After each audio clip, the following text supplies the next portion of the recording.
Okay, good afternoon. Today I'm going to talk about adults and rewards and punishments.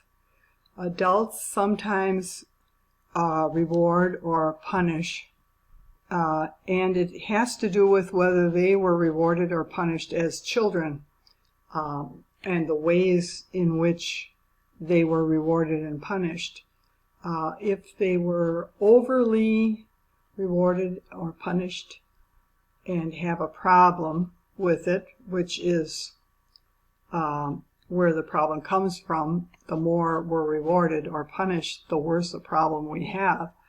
Then it will show up perhaps by constant reward and punishing of their friends, and at work also they will reward and punish people for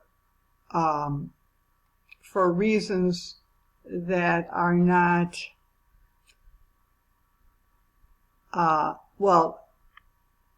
difference between, for example, firing someone and just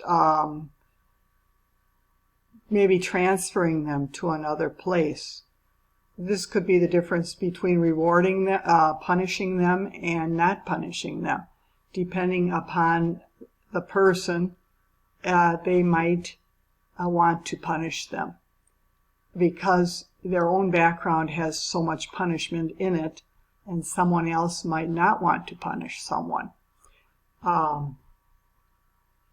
It's an addiction that some people are going to have because of having been punished so much, a more serious addiction, and it will cause them to want to punish people or reward people in order to be able to punish them later on in case they do something they don't like. An example might be friends who drop their friends. Sometimes you just don't have anything in common and it's nothing personal, but you just don't look for a person. But you don't just refuse to talk to them just because they did something you didn't like.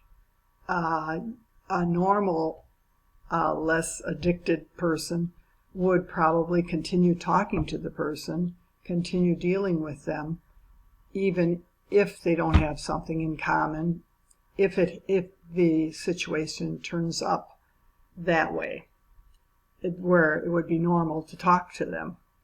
But to say, we're mad at each other, we're not talking anymore, that would be a punishment. It's more complicated as adults because it's not a simple situation such as when you're a child and your parent punishes you and has a certain amount of control over the situation. Adults don't have that kind of control very often over their friends.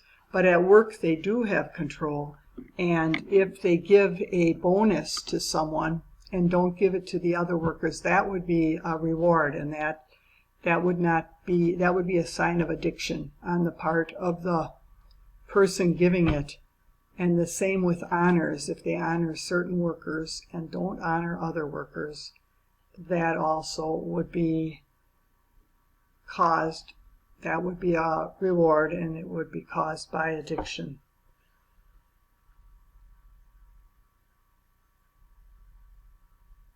A criticism in public especially could be a punishment of someone. And trying to understand it, you would have to know a lot about the context and really study the context to understand whether something is or isn't a reward or punishment. And so that's all I have to say about adult punishment. Oh, and also one other thing would be people who are working in sales. They might reward people who buy their product or try to put it in the form of a reward. If you buy this, you will get this offer the first time you buy it. Later on, you won't get that offer anymore. So That, I think, would be a reward, because it doesn't make sense. Why should you get the offer when you first buy it but not later on? Later on, you're a regular customer. Why would you get it only when you first buy it?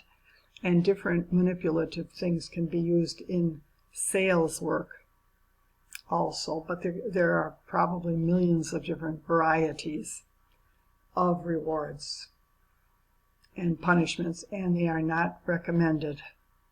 When done in a large scale, they have very bad results, which we'll take in a future talk.